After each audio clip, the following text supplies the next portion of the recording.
To complete a level in the game of Hitman, the requirements are simple. Eliminate your targets, complete any other objectives, and locate the exit. With so few restrictions on how you can get the job done, how you do it is really up to you. You could use a disguise to get close to your targets, get creative with their surroundings, or just go no Russian on everyone. However, when it comes to speedrunning the Master SASO category of the Hitman 3 Trilogy, there are a number of things you must do in order for your run to be valid. You must play on Master, the hardest difficulty. This means more cameras, more guards, and more NPC awareness to things like noise. You have to complete every story mission back to back from the games 1, 2, and 3 consecutively without the use of a disguise, and without losing the Silent Assassin rating. This means you must complete all objectives without being seen committing any illegal act, without having bodies found, and without killing non-targets. I'll be using my Trilogy world record, streamed live at twitch.tv/Aspecticor, to provide an explanation of the cool tech that makes these runs possible. So, without further ado, let's go back to Paris. Welcome back to Paris. Welcome back to Paris. Great to see you again here. This is the run, this is the PB. In Paris, we have to assassinate 2 targets, Diana and Victor. Before that, let's get familiar with the important aspects of the UI. In the bottom left, you'll see a mini-map, to the right of which are green guns, which indicate whether or not you still have Silent Assassin. The yellow bars that appear in the lower middle screen are awareness meters for NPCs. If they fill up, we're compromised. We're going to use that briefcase we picked up to throw it on the stairs and move Victor's guard out from under the chandelier. We'll then drop an explosive beside the winch for the chandelier, causing it to fall on Victor when we blow it up later. When you shoot an NPC, the game creates a cone from where the shot was taken. If you move outside the bounds of this cone before being seen, the NPCs will essentially be blind to your existence. This is called a panic shot. Although it looks easy here, it's actually quite difficult to abuse in practice. Next, we're going to pull out our violin, which we'll use for something called a particle skip. By walking precisely on top of the broken particles from the violin, we're able to work our way onto the chair and over a balcony that we normally could not get over. Since we aren't supposed to be there, we don't take fall damage when we walk off. As we used our pistol to distract the guards in the courtyard, no one was looking as we shoot the chandelier above Dahlia's head to get a second accident kill. Normally you have to hold the interact button for about a second in order to leave the level. However, if you mash your inventory when you do this, you can skip this completely. Next we move on to the coastal town of Sapienza, where we must eliminate Silvio Caruso and Francesca DeSantis, while also taking out a dangerous virus that's being worked on down below. We unpack our sniper quickly by using what's called a fast unpack, which is achieved by crouching and uncrouching as you unpack the gun. We then perform these 3 panic shots by shooting NPCs without killing them, causing Francesca to go into a state called lockdown, where she is escorted to a specific area by a group of her guards. After shooting this box to disable the security cameras, we're going to shoot one of the 2 guards who would normally prevent access to Silvio's mansion, causing both of them to be blinded in their panic. After using a muffin for another particle skip, you'll see things get a bit weird. If you look at the green guns in the bottom left corner, which indicate whether or not you've been compromised or lost your Silent Assassin rating, you'll see that they've gone red. The game also creates effects of bullets being shot at you. Normally this would mean the run is over. However, for some reason the only person who actually saw you was Francesca. So, when you shoot the chandelier and drop it on her, the only witness is eliminated. After shooting that guy in the hand to panic him and the gardener, we make our way towards the latter half of the run. We'll be grabbing a tank of propane, an incredibly useful item in Hitman speedruns. This is because they count as accidental kills when we use them to eliminate a target. After taking a distraction shot to move Silvio's golf instructor, we'll tranquilize the guard, which is actually one of the few ways to knock someone out without losing Silent Assassin rating when their body is found. We'll then proceed to toss up a dagger from downtown and snipe it right as it lands. We'll then perform another muffin skip combined with a no-scope, while dropping the sniper and picking it up again. This allows you to go down the cliff faster.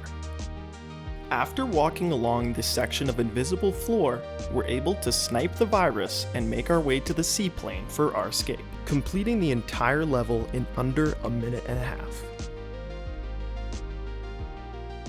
Now we move on to Marrakesh, where we need to assassinate General Reza Zaydan and Klaus Strandberg.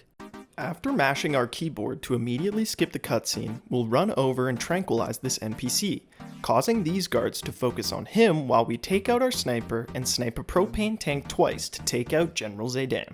Even though we're trespassing, the guards behind us don't see us because tranquilizing someone provides a similar effect to shooting a panic shot. Since propane tanks count as accident kills, we don't have to worry about his body being found, so now all that's left to do is make our way over to Klaus Strandberg. After making our way through the marketplace, we'll move over to the left of this paintbrush, fast unpack our sniper, and take 3 shots. 1 on the security camera, 1 on the disco ball, and 1 on the middle of the doors. If you do these shots correctly, Klaus will go into something called a soft lockdown.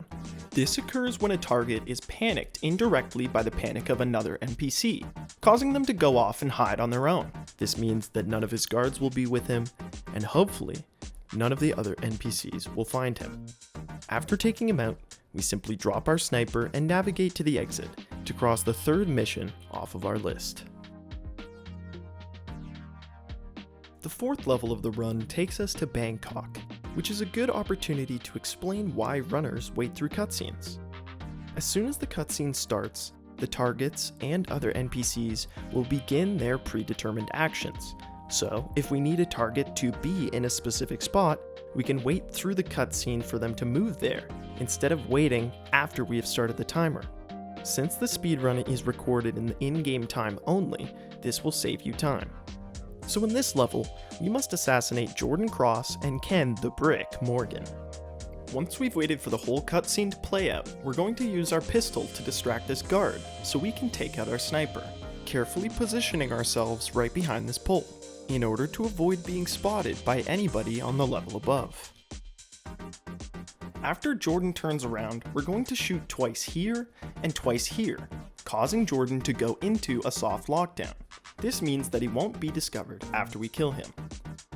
We now wait until precisely the 20th second to shoot a chandelier that will fall on Ken. Once we actually manage to hit that shot, we can reload and shoot Jordan, completing our last objective and allowing us to move for the exit. If the shots were taken from the correct spot on the pier, none of these NPCs will be panicking. To make sure this guard doesn't see us trespass, we'll bump him on his left side, causing him to turn away from the doors. We then pull out a concussive explosive and knock out the guards and camera. Normally this can be done in around 37 seconds, but due to that missed shot and that extra reload, we had to add some time. Colorado is known as one of the most difficult maps to complete when playing casually, and this is for good reason, as it is littered with guards on high alert. In this level, we have to eliminate 4 targets: Sean Rose, Ezra Berg, Penelope Graves, and Maya Pavarti. We're going to be waiting for the entire cutscene. This is a lengthy one, so I'll go ahead and skip to the end. After we wait for the cutscene to finish, we're going to go over here, unpack our sniper rifle, and use it to shoot this car, sort of preheating the oven for the explosive dish we plan to make later. Now we're going to run over to this spot in the grass and use a set of door handles, a plank of wood, and a shovel to ensure we're in the correct position, before shooting between this specific gap in the fence, which hits the lawnmower and causes it to leak gas fumes. Immediately after, we're going to look over to this chandelier and eliminate Penelope. Now we're just going to run around in circles a little bit to burn off some of that extra energy. After this, we'll shoot 3 times at this specific position, causing the guards to single-mindedly seek out the source of the shots, allowing us to go by with no problem. During this time, Ezra goes to mow the lawn, and he explodes. We then look to drop a hay bale on Maya Pavarti. While we use the in-game timer to line up some shots, the position of this NPC can vary, so we make sure she's lined up with the center of our sniper and the middle of the hay bale before shooting. After shooting the car a second time to blow it up and eliminate our last target, we've now completed one of the hardest casual missions and one of the easiest routes in this entire speedrun.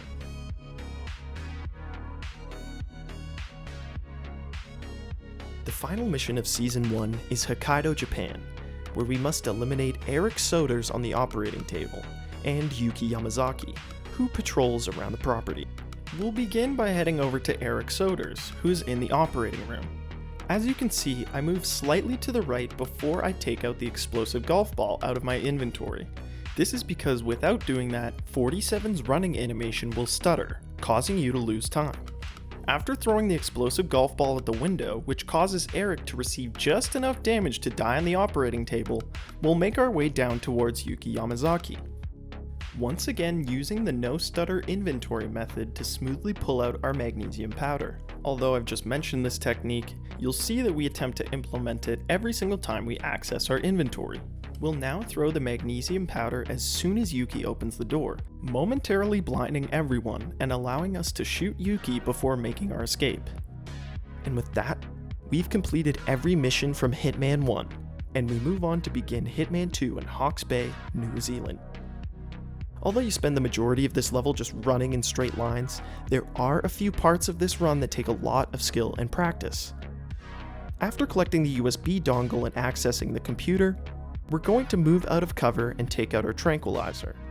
After moving to a very specific position, we're going to tranquilize both of Alma's guards. Now we have a very slim margin of time to crouch run over to her, hope she doesn't turn around, and stab her with a lethal dose of poison. With our only target out of the way, we'll now make our way to our escape boat, which is on the other side of the map. Although the most difficult part of this level is over, the largest challenge still looms ahead. Not only are most of the runs in Season 2 more mechanically challenging, a couple of Season 2's runs involve significantly more RNG than the others, as well as the level Haven, which I've lovingly named Hell on Earth in my splits. We perform multiple panic shots, blinding these guards and allowing us to make our way towards the escape boat. We'll then shoot some gas canisters in the back of this truck to serve as a distraction. Finally, as we move toward our escape boat, we're going to use another panic shot here to pull the last guard away from the boat, leaving us free to escape in just over a minute and 20 seconds.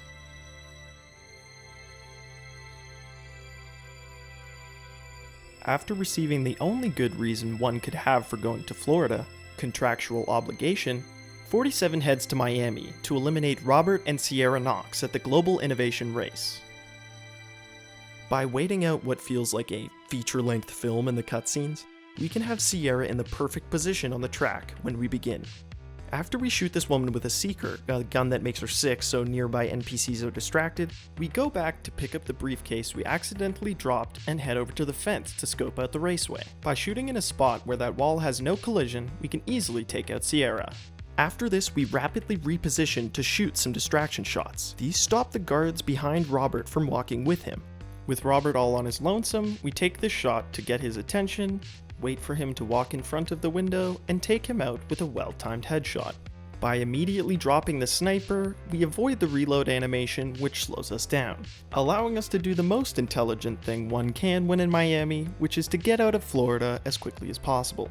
Our next level takes place in the Colombian cartel town of Santa Fortuna, where we must take out Andrea Martinez, Rico Delgado, and Jorge Franco. First, we watch the cutscene just for a bit before shooting right beside Andrea, which causes her to panic. After shooting to distract the shop owner, we wait for her to run under the pot for an easy accident kill.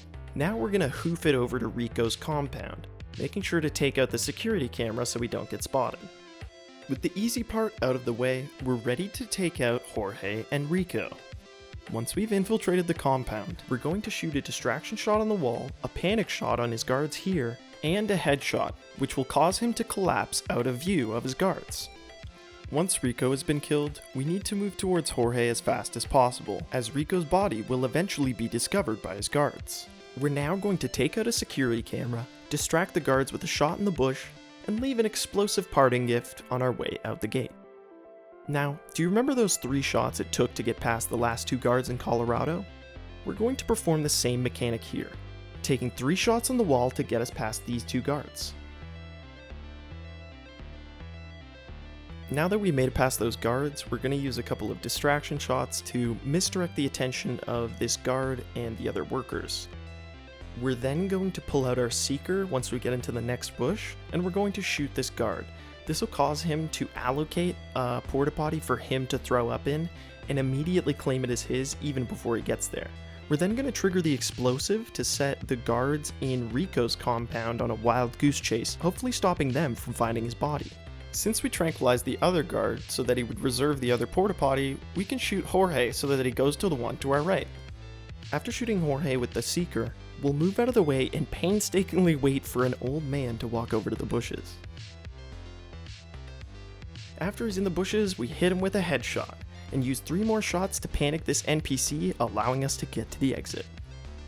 Now we travel to the land of Mumbai, where we must eliminate Vanya Shah, Dawood Rangan, and a mystery man named the Maelstrom, who has a different appearance every time you play the level. Thankfully we know where he spawns, so you can use some distraction shots to get his guard away from him and stop the guard on the right from looking at us as we go down the stairs. We'll then pull out a micro taser and drop it in the puddle and activate it, so it takes him out just as soon as he walks through it for an easy accident kill. We're then going to snatch up this brick and trank this guard so he doesn't compromise us and head over to the big kilns, or furnaces, or whatever these, I don't really know. Throwing a brick into one of these kilns causes a smoke signal. This indicates to Dawood and Vanya that a meeting is to take place, so they both head to the same spot with predetermined pathing. After grabbing this propane, we're going to move through the crowd and throw it over to the left for later. We'll then grab a car battery and a proximity taser that will be used to eliminate Vanya and Dawood respectively. First, we're going to need to take this battery over to a puddle that we know Vanya will walk through. By tossing the battery into this puddle, we've set up an easy accident kill on Vanya. We then must immediately begin heading for the construction site, where we'll set up taking out Dawood Rangan.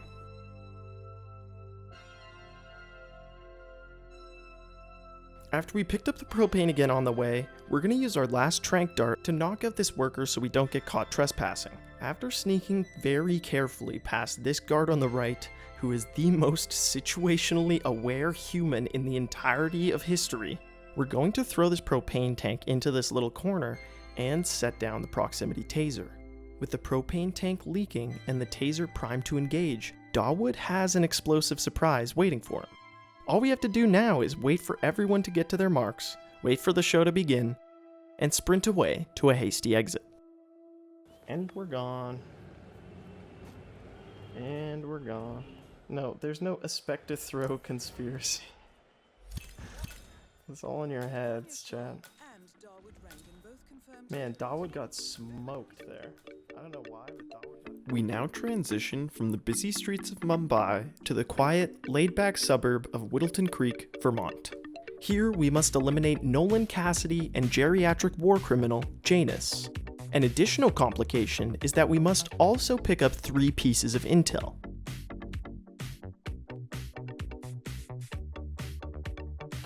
We're going to wait until we see Janus in the cutscene before we exit, so that Janus is just entering his bedroom. After running over to this spot on the street and doing a fast unpack, we're going to shoot the oxygen tank in his room twice for an easy accident kill. Now, we move on to Nolan Cassidy's house. By planting a taser inside Cassidy's mailbox and activating it, we've set the stage for Cassidy's assassination. So all we have to do now is collect our intel. In order to move through this house unnoticed, we're going to take out our tranquilizer and trank these 2 guards, scooping up our first piece of intel and the pump shoddy from this guy. Now we're going to head out back and scale the fence, taking special care not to get busted by the guard in the backyard. We're now heading towards the shed of James Batty, who's talking on his phone right now. We're going to use the shotgun to FBI open up this door and gain access to our second piece of intel, snatching up a lawsuit and a shovel in the process. Since we dropped the gun, James is incapable of putting 2 and 2 together, so we can just run away. We'll use the shovel to dig up our last piece of intel. We'll then allow the guards to look at us just enough so they start heading over, before sneaking out through the bushes and making our escape. As far as Hitman speedruns go, for the most part, this run is a literal walk in the park, which definitely can't be said for the next level on our list, the Isle of Sgail. We're going to need to take out the Washington twins, Zoe and Sophie, and for this mission, blueberry muffins are absolutely essential. First, we're going to do a fast unpack and shoot the side of the fire pit, starting the ceremony and getting both Zoe and Sophie on the move. Now, we'll use our first muffin to do a particle skip onto the railing, allowing us to get to this previously inaccessible section of the roof. We'll then use our seeker and a distraction shot with our sniper to get these 3 guards out from under the chandelier. We'll then go over to this corner and wait for Sophie to take 2 steps when she is walking directly towards us, before shooting 2 distraction shots in the window. This will cause her to go into lockdown while also making her guard go investigate. We need to now turn our attention back to the guards below, using the muffins to distract them away from the chandelier if needed. We can also use the muffins to stop any guards who are with her once she gets through the door, and all you need to do this is throw a muffin right before she walks through. We'll then shoot the chandelier for an easy accident kill. We now quickly rush to the edge of the roof to get an angle on the chandelier above Sophia. With both targets down, we perform a distraction shot on the back wall and shoot the hand of this guard to panic everyone, making sure to quickly exit the cone zone, fall off the roof, and board the heli out. We have now come to a veritable fortress of a level, the bank in New York City. In this level, we must eliminate Athena Savalas while collecting 3 different bank access cards. While this run is not incredibly mechanically difficult, it requires constant focus for about 2 minutes in order to be completed successfully. After waiting out the equivalent of the entire planning scene from Ocean's 11, we can start making our way to the first access card. In order to get past this first guard, all we have to do is walk far enough away from him. Then we can pull out our calmer and tranquilize this guy, taking the first out of the 3 cards that we need. We'll then do a minuscule amount of trolling by throwing our briefcase, stopping a guard from watching us trespass. After we move up these stairs, we're going to take out our pistol and shoot a distraction shot on a faraway wall that we'll get to later. We'll then make our way through the accounting office, paying special attention not to walk too far or close to the desks. After yoinking the newspaper, we make our way over here and vault up the stairs. We need to make sure that the guard is no longer investigating before we take out this first security camera, and we also need to make sure that we move quickly, because we have to shoot this camera right as the NPC is in this spot. After he turns around to investigate, we'll tranquilize him and shoot 2 shots. One to distract the receptionist, and one to make this guard look at the body. We'll then take his access card and make our way to Athena's office. After going through this door, we'll drop a snail that will cause the receptionist to fall asleep once he follows us back here. We then unpack our other tranquilizer and use the available ammo to reload our other guns so they both have 1 shot. Once we're ready, we take out this camera and trank both the guards. Once the second guard has passed out completely, we can use that stolen newspaper to knock out the third. Finally, before eliminating Athena, we first shoot her in the leg to make her do a flip, so that when we kill her and her loot drops, it isn't in an inaccessible place under the chair. Now, all we need to do is get rid of the security footage, grab the key to the exit, and make our way out of the most tightly guarded building in New York City.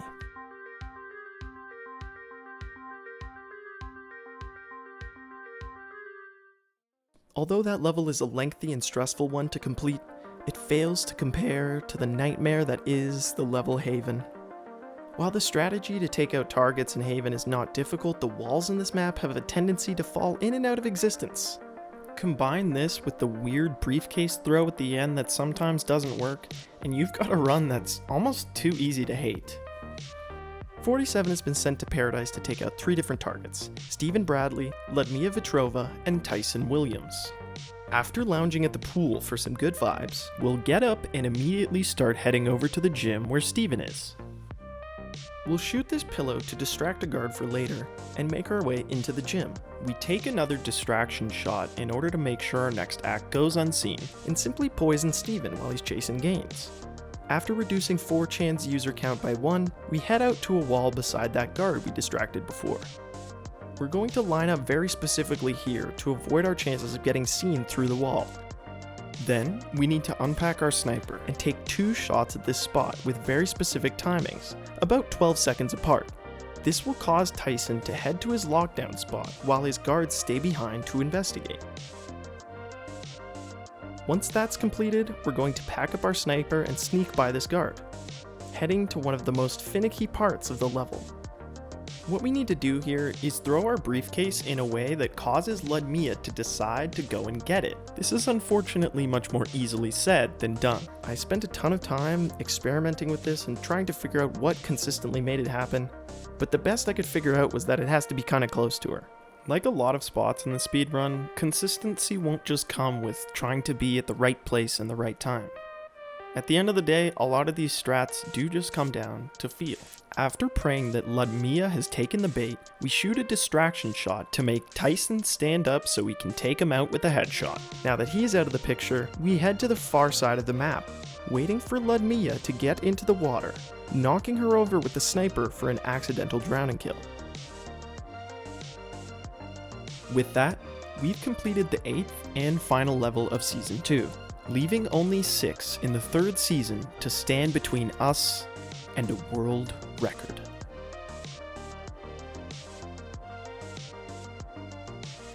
After moving the cat out of the way, we're going to be heading to the Burj Al Ghazali in Dubai, high above the clouds. Here, we must eliminate Carl Ingram and Marcus Marcus.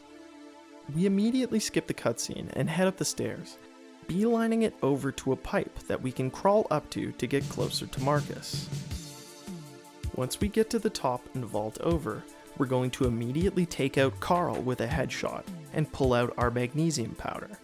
We're then going to throw it to blind Marcus and his guards, waiting to make sure the effect is applied. We'll then hit Marcus with a few body shots and dip out in the elevator for a sweet 28-second run. Next up on our hit list is Alexa Carlisle in Dartmoor. We must eliminate her and also procure 2 pieces of intel from the property. After the cutscene, we run over and take the shot to panic the guards and the workers in the courtyard. We'll then move as efficiently as possible through here to perform 2 more distraction shots here and 1 to the right to stop any of these people from seeing us as we move towards the mansion, where the real meat of this speedrun is held. You have to perform the next sequence with the utmost efficiency, as the timings are very tight. We shoot the lamp to turn everyone towards the butler and we put his ass to sleep. We run in, yoink his stuff, and continue on towards the main hallway with our first piece of intel. After shooting a shot to stop and distract our guards, we shoot the chandelier at this specific moment for an accident kill. We can now reload our tranquilizer and head outside for the last piece of intel. After tranking this maid, we're gonna bonk this lady with a crystal ball, collecting the final piece of intel and completing our last objective. Now all we have to do is make our way outside, performing 2 distraction shots, grabbing the keys for the limo, and hitting the road, leaving none the wiser.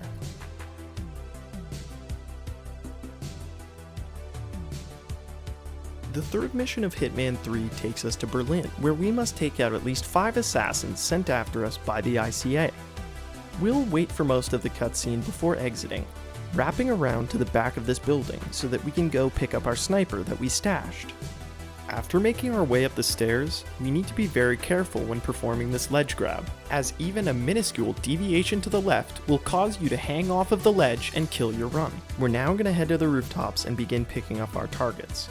First, we'll take a distraction shot so we can slap this guy with a fish before turning the corner and sniping our first target.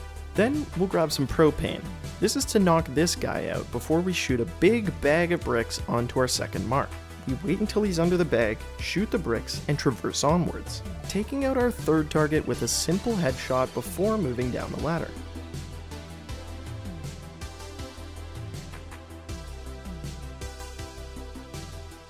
We're going to shoot here to get the pizza guy moving closer and take out our 4th target right away, making sure to stay out of sight of the pizza man.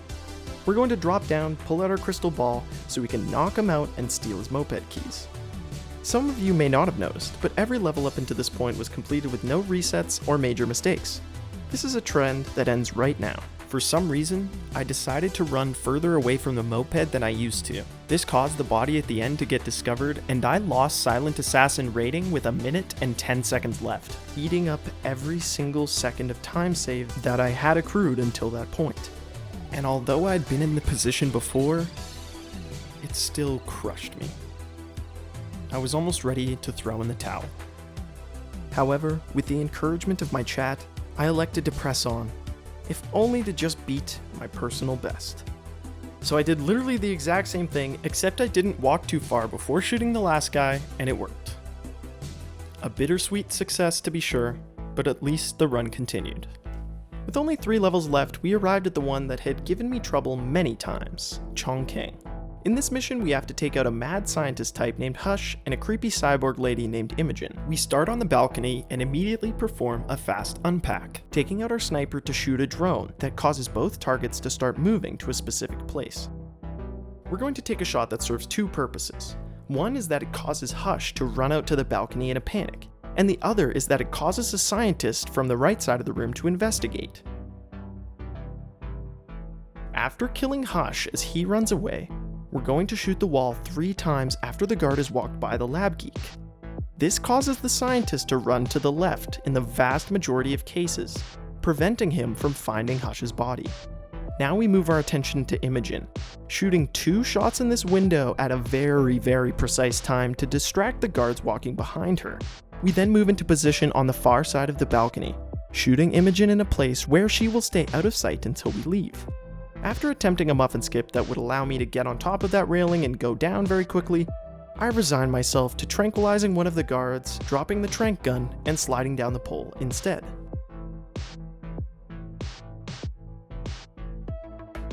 With that out of the way, I now had to conquer Mendoza, the penultimate level of the run that was quite the fickle mistress during my attempts. To complete Mendoza, we have to take out Tamara Vidal and Don Archibald Yates. We start off by praying to baby RNGesus before grabbing a stashed explosive that we toss down the hill, causing the guards to be preoccupied with the explosion when we climb up top. After sneaking over here, we're going to perform a fast unpack and make our way into Archibald's house. To do this, we simply run over and shoot open the door.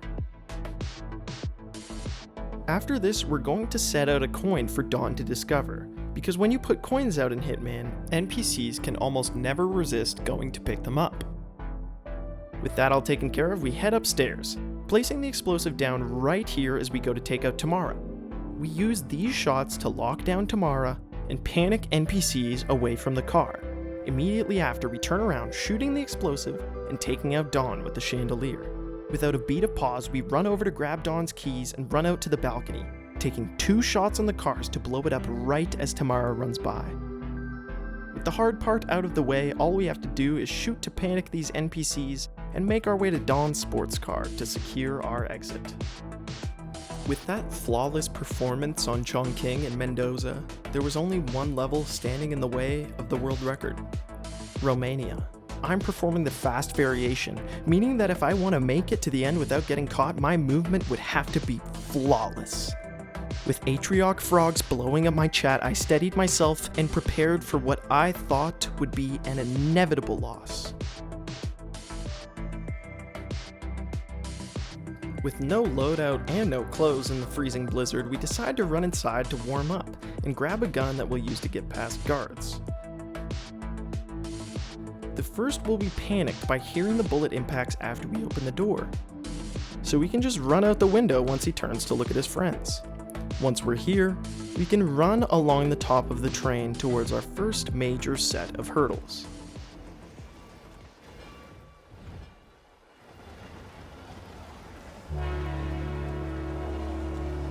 After sneaking back inside, you'll need to make our way behind 2 guards and prepare for a distraction shot, making sure to stay on the far right side of the door before it opens fully.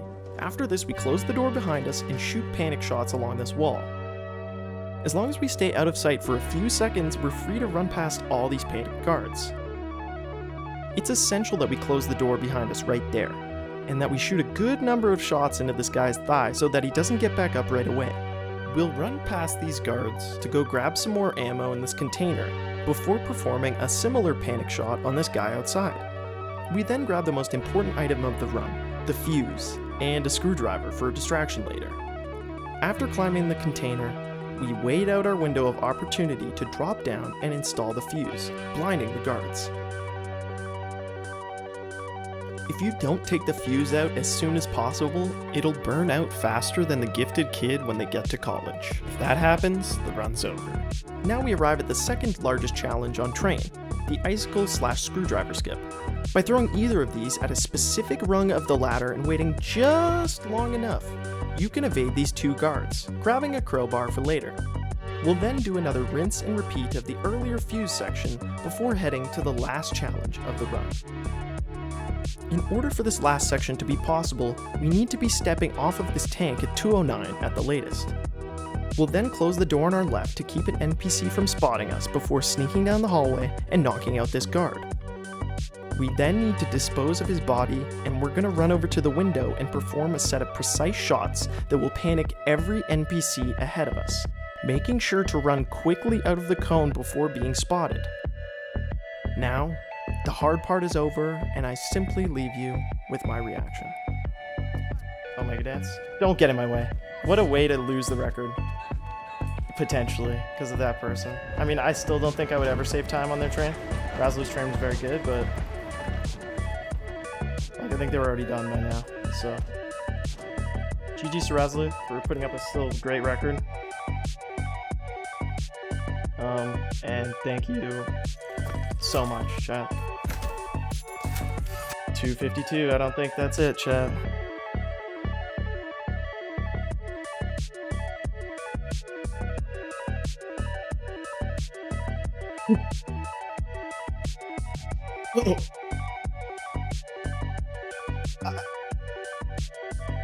Yes! Yes! Yeah! I fucking knew we could do it, chat! I knew we could do that shit! Do you think I could tear my shirt? Should we do it for the clip? I don't think I can. Let's go! I do have a bit of a responsibility right now, and that is to shout out all of the incredible people who made this run happen. Linkus, couldn't help but just say thank you so much for blessing the run. Thank you so much for always being so nice to me and encouraging me to be in space and helping me out with tips. I appreciate it immensely. To my chat, thank you so much for being here for so many long fucking nights of failure upon failure upon failure. Thank you to the Hitman community in particular, guys like Alex, guys like Vez, guys like Coates, guys like Jotes, and everybody else.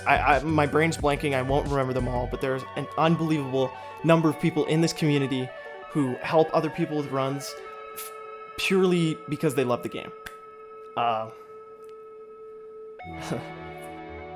I'm just trolling. Big A, obviously Atrioc. Thank you for everything.